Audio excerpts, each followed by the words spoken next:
how to fund your property purchases. Now, if you've been looking for a video that tells you how to fund your property purchases when you're looking to get into investment property, relax, just found it. My name's Kevin Wright, property finance broker for over 20 years, and I'm going to share with you this week's video, which is running through different ways to fund your property purchases. Sound good? Hey, stick around.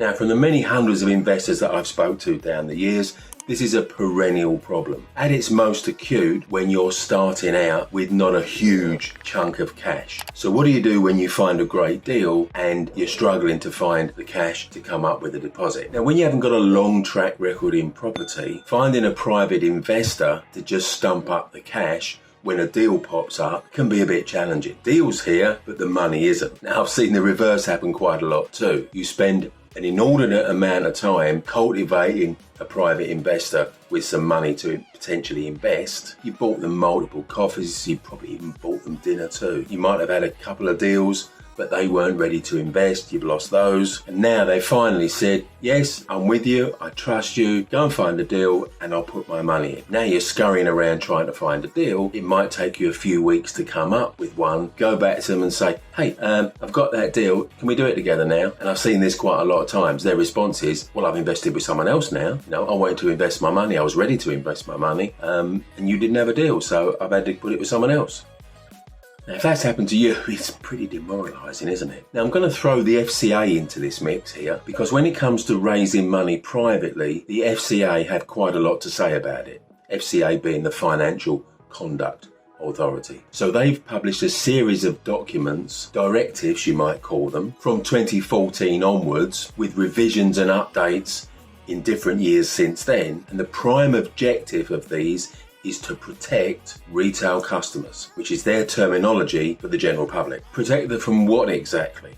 Well, protect them from making investments that they don't really understand, can't fully analyse the risk, and haven't gone through a process of being authorised and regulated by the FCA. Now, if you were to go through an independent financial advisor and they could recommend anything over 1,000 insurance funds of all sorts of denominations and configuration, that whole process is FCA regulated. The insurance house is FCA regulated. The fund managers are FCA regulated. The independent financial advisor is FCA regulated, and your money is guaranteed up to a certain level. When you step outside of that into more esoteric investments, none of that applies. In some respects, it's still a bit like the Wild West. Now, what does that mean for an investor trying to get private money into their deal? Well, it means they should read up at the very least on what the FCA say about this. And they should understand what a sophisticated and an unsophisticated investor looks like, and understand the different ways they must be treated. And in other words, whose money you can accept into your deal and whose money you can't, and how the agreement must be structured or can't be structured depending on whose money you're taking. So, you know, it can be quite a complex process. Now, I've seen over the years that there are some good private investors that you can find. You might say more by luck than judgment, but there's also a lot of private investors that just cause a lot of problems. And the main problem is that they're emotionally attached to their money because it came from an unrepeatable source, for example, an inheritance. If finding private investors seems a bit complex and a bit elongated, is there another way to get money in your deal without having to go through all of that? Well, actually, yes, there is. Now, let me tell you what it is. It's bridging finance. Now, as someone that's brokered hundreds, literally hundreds of bridging loans over more than a 10-year period, now I can talk with some authority on how bridging works. Now, your initial thought might be, whoa, that's going to be a lot of money. Well, it's never going to compare to the cost of a mortgage, but then it does what mortgages don't do in many different ways. Watch some of my other videos to find out some of the ways that bridging differs from mortgages.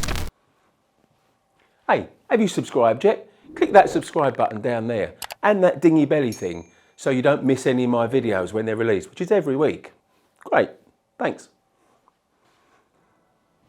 I almost forgot, Instagram. Click that button too, look, it's down there. Thanks.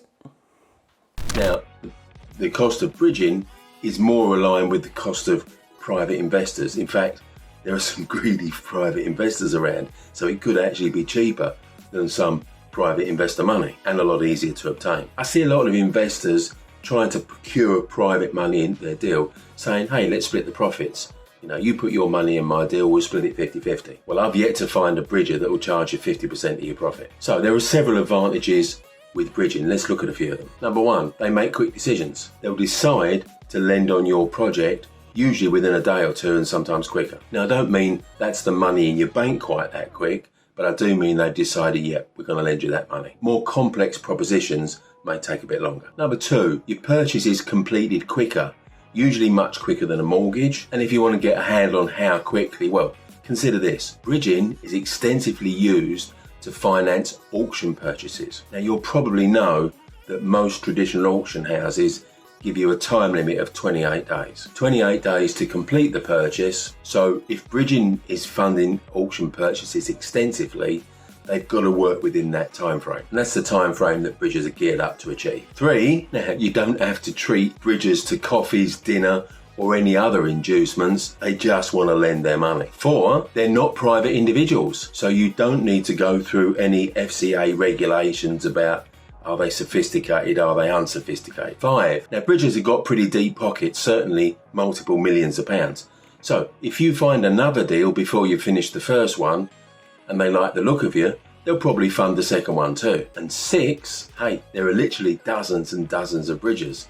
So if one bridger doesn't like your deal, we can readily find you another one that does.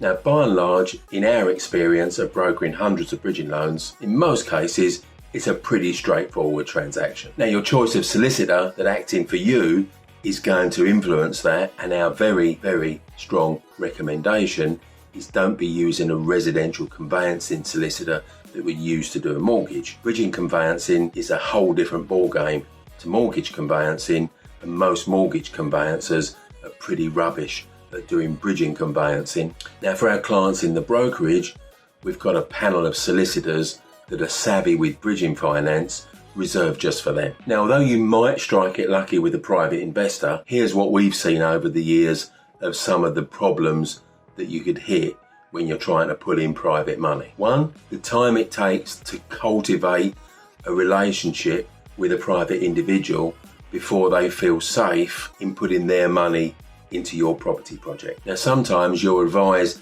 to spend up to a year cultivating this relationship. Now, to me, that just says you're going to lose a lot of deals whilst you're building up this relationship. Two, countless times we've seen them change their mind. Yes, we're happy to invest our money in your deal until you actually ask them for the money because you need it to exchange contracts. Now they've changed their mind, got cold feet, and you're about to exchange contracts and you got no money. Now, we've bailed people out numerous times with bridging finance when their private investor has dropped out at the last minute. Really worryingly, on a few occasions, the private investor putting up the cash has dropped out not before you exchange contracts, but after you've exchanged contracts. Now, that really is scary. Three, if they've been on certain training courses, they're going to be asking for 50% of your profits, which means you've got to do twice as many deals to make the same money. Four, even though they're supposed to be a passive investor and maybe haven't got much idea about property, and in the preamble say they're not going to take any part in the actual renovation or what you're doing to the property, once their money's in it, they tend to get super nosy and now start wanting to say on what colour you paint the bathroom. Five, now another thing I've seen is that they start to have different ideas on what you should be doing with the money, even though they agreed with what you were going to do with the money and it was all set out beforehand. And six, what I've seen is that even if they lent you the money to start with and the agreement was for, let's say, 12 months, a few months into it, they suddenly say, I need my money back. I know I said you could have it for a year, but circumstances have changed. Something's come up, we need our money. Now, there are good investors out there. They don't mess you about. They do what they say they're going to do. But from what I've seen over the years, to use that phrase, you've got to kiss a lot of frogs to find them. So I think when you're looking at private money or commercial money, let's say, it's not an either or, and there are cases where one would work well and another one would work well. There are cases where both could work well. So it's about understanding the time and the simplicity that either type of finance, private or commercial, is going to take, and marrying that up with the particular project that you've got to decide which is the right way to do it. That's my finance video for this week. I'm going to be back with another property finance video next week. I'll see you then. If you enjoyed watching this video, did you know every Monday morning at 8:30 I do a live Facebook Q&A. So if you want to start the week with checking out some answers to your property finance questions, click the link here.